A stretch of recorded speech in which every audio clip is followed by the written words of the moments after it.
Welcome to Hey, it's Carly Rae's Book Club. This is Book Hour, where authors will talk their latest novels, reveal their writing process, and play some fun book games. I'm your host, Carly Rae.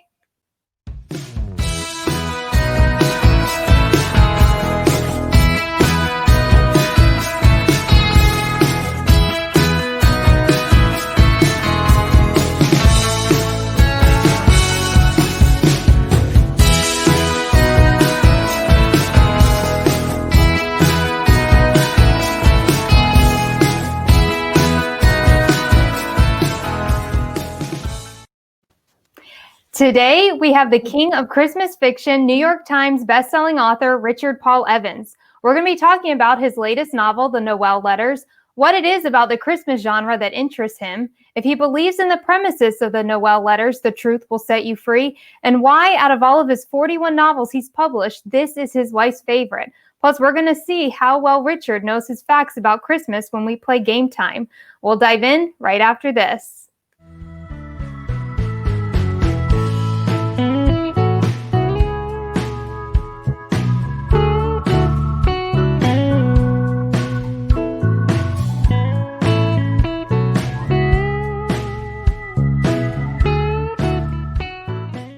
Hello, Richard. Tell us where you're joining us from. Hi, I'm joining you today from home in Salt Lake City, Utah. Now, your latest novel, The Noel Letters, is pictured here and out just in time for the holiday season.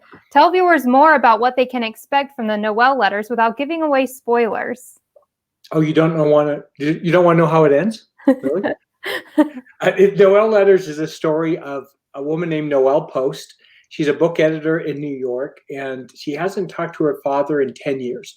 And her father talks her into coming home to see him just before he dies. He has pancreatic cancer. She decides to come home to see him, to have one last talk, and he passes away before she arrives home. And what she thinks will be a few days ends up to be a whole lot more. She begins to understand that the narrative she's told herself about her life and her past is not true. And so the book's about finding truth and having the courage to find truth. Now, your wife told you that the Noel Letters is her favorite out of all of your 41 novels. What do you think it is about this book that she loved? I have no idea. When I finished this book, I was way behind schedule. And so I locked myself in a hotel room for 2 weeks and just wrote. I'd write till midnight, 2 a.m, every single day. And then my assistant came to get me to bring me some lunch one day. And I said, I can't believe I've been here for a week already. She said, you've been here 10 days. I was so lost in this and I lost it. And I told my editor, it's like, I'm going to get the book in early. I'm going to get it in Thursday at noon. Well, Thursday at noon soon stretched to 3:30 in the morning. I'm just polishing. I push the button to set it off at 3:30 in the morning. I sit on the bed and the room starts to spin. And next thing I know, it's like, I'm going to pass out. And I thought I broke myself with this one. And the reason I'm telling you this is because, the next morning I called my assistant. It's like, you need to come get me. I'm really sick. And my wife came and got me with a cold pack and a towel. And I just put it over my hand. We drove down south to my ranch.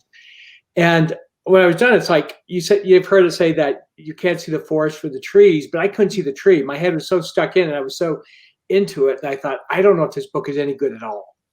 Right, I don't know. And so she reads it. She goes, this is really special. This is really good. In fact, it's my favorite. I'm like, what? Really?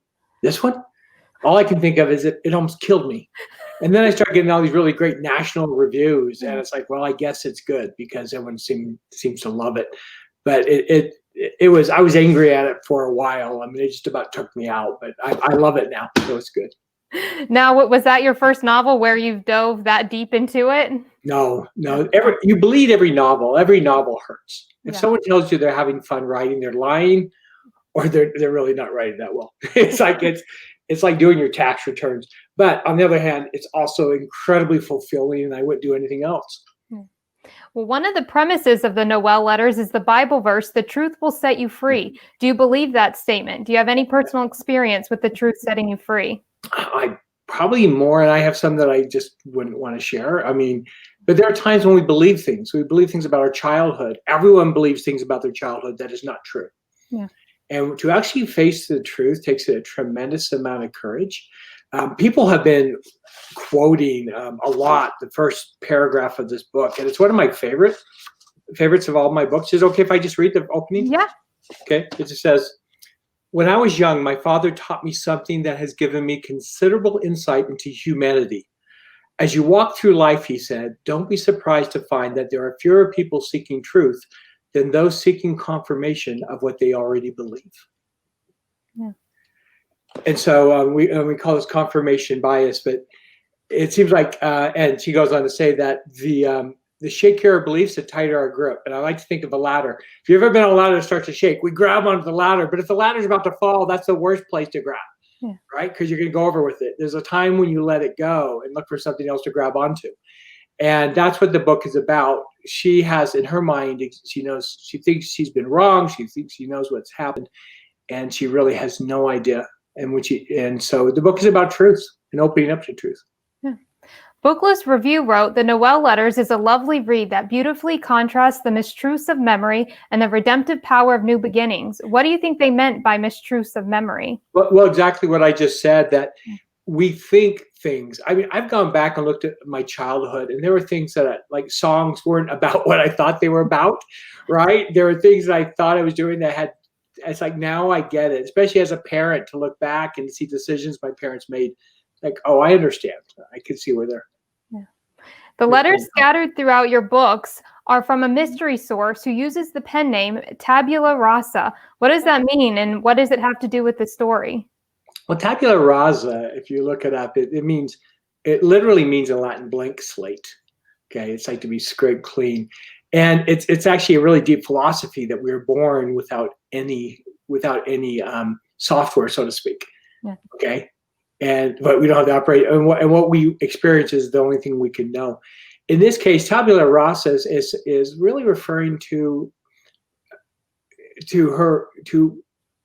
who Noel is. It's like he's inviting her, or she's inviting her, to come from a fresh place and to think clearly about what life really may be. Yeah. Well, your books all seem to have an underlining message. What is the message you hope your readers take away from the Noel Letters? Well, all my books are about hope. I am optimistic. I'm not Pollyanna, but I am optimistic about humanity, and I hope people read it and say, yeah, you know what, I can have a better experience. I hope the book helps people heal their relationships. Mm-hmm. And I've already heard of people reaching out because of the book. That's awesome. Now, you heard Richard talk all things the Noel Letters. Stay tuned, because when we return, we're going to find out what it is about the Christmas genre that interests Richard.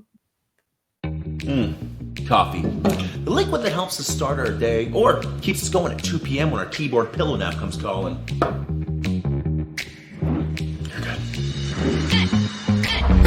At Fire Department Coffee, we know how important it is to you that your coffee tastes great. Because let's face it, when you're choking down 8 to 10 cups of bean juice a day running back-to-back calls, or just trying to keep your wits together while your well-behaved children tug at every last strand of your sanity, we want to make sure that every last drop in your mug is the best coffee you've ever tasted. Who are you talking to? That's why at Fire Department Coffee, every stage of your order is watched after by carefully trained professional eyes, like our head roaster, retired fire captain Dave Dave! From our R&D department that's always striving to make sure that your next cup of Fire Department coffee is the perfect balance of wonderful taste and the caffeinated motivation that you need to get through your day. There has got to be a better way of testing this. Probably. Making sure that you get your orders delivered to you as quickly and affordably as possible. Hey, Doris, you know you're the only lady I hand deliver to. Oh, thank you, Jason. I was wondering if you could help me. I think my cat is stuck in the attic again. Are you sure he's up here, Doris? It's really hot. I can't see anything. Oh, I'm sure he's still up there. Why don't you take off your shirt? You wouldn't want to overheat. Not falling again for that, Doris. And at the end of the day, we're just thankful that we get to follow our passion of making high-quality coffee for thousands of hardworking people all across the world. So thank you for your support, and we look forward to making each and every one of your days better, one cup of coffee at a time. Cut. Woo! Good job, guys. Very nice. Smooth. A lady named Doris just ordered a couple bags of coffee and asked for it to be delivered by her steamy ginger firefighter. Oh, that That lady is relentless.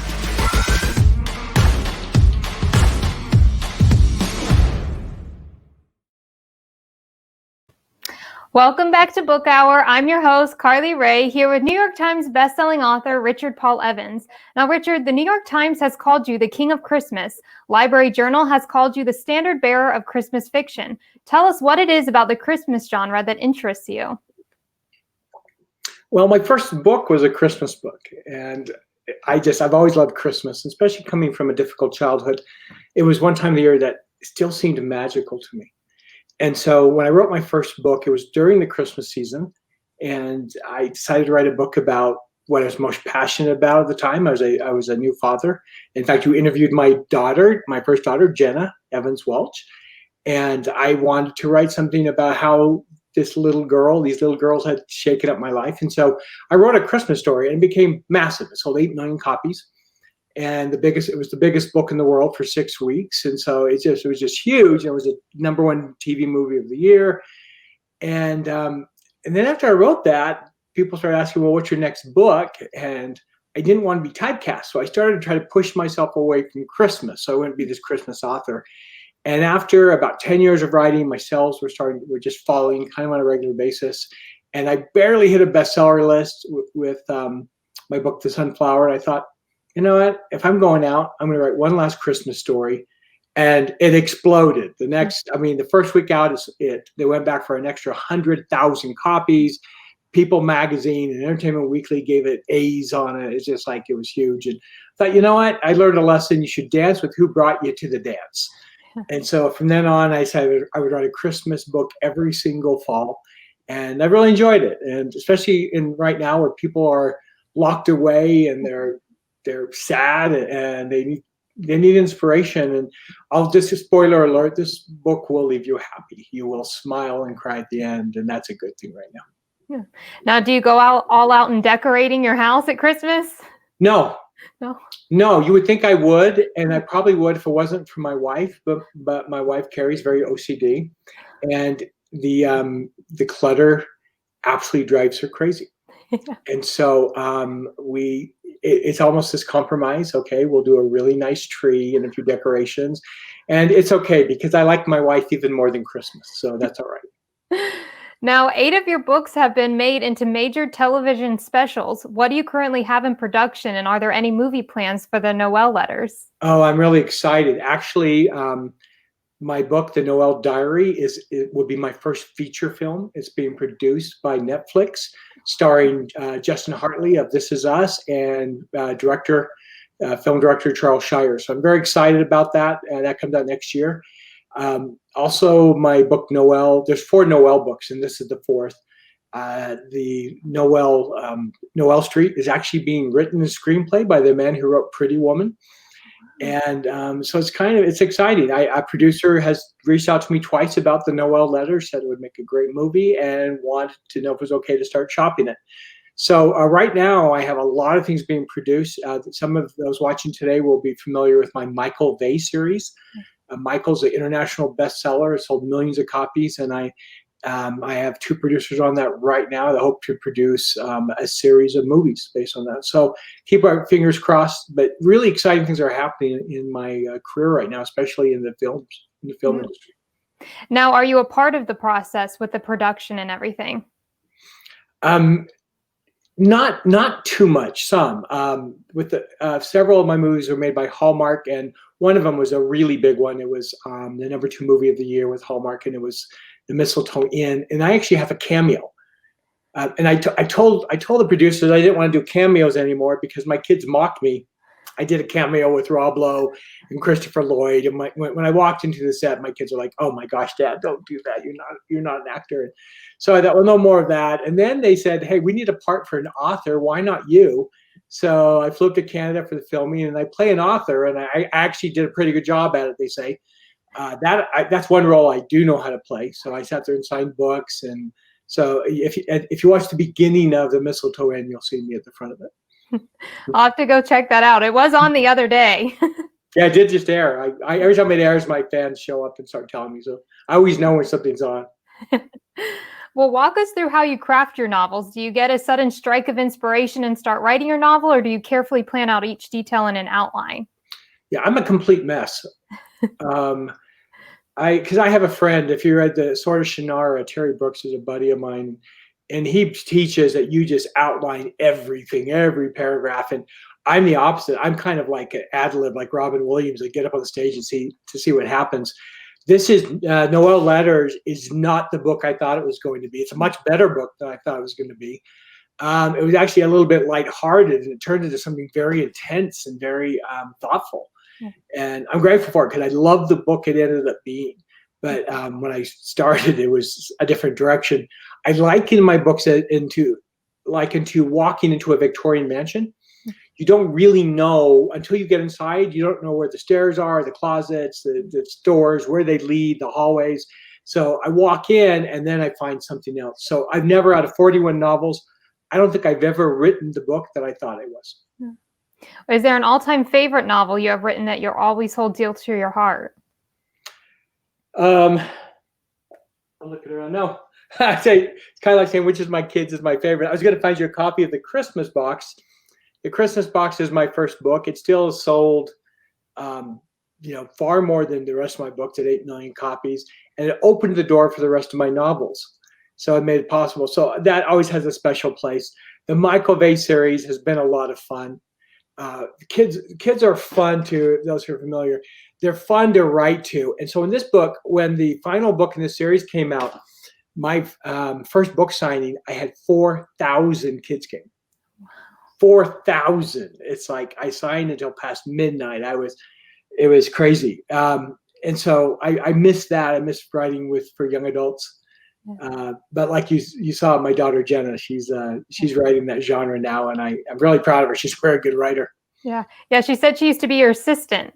Yeah, and that's when I told her, I go, Jenna, you hear the music. Yeah. It's like Stephen King said, you either hear the music or you don't. And I would never put her in this industry. It is too cutthroat. It would be like trying to get your kid to compete in the Olympics when they have no talent. They would be destroyed. And it's like, I would never put you in here if you didn't have the talent, but she has the talent. She already knew how hard I work on my books, the work ethic that's involved, writing till 3 a.m. She gets it. She was there with me. So she just took it into her own production, and I'm really proud of her. Yeah. Well, there you have it. Stay tuned, because when we return, it is game time. Thank you for choosing Three Brothers Wineries. I'm Erica Policelli. I'm one of the partners here at the winery, and I want to tell you a little bit more about our estate. We were founded in 2006 by Dave and Luann Mansfield. We have 40 acres of grapevines, a fully operational farm. All of the wines you're tasting today are from our farm. We have 2 female winemakers, Kim Marconi and Paige Vinson. On our campus, we actually have 3 wineries and a microbrewery. We have an extensive portfolio of not only wine, but also beer, hard cider, wine spritzers, and wine slushy, all manufactured here on site. When we opened our doors in 2007, we had a modest staff of 10. We've grown to employ 40 full-time and 100 part-time employees. We pride ourselves on creativity, innovation, and our company culture.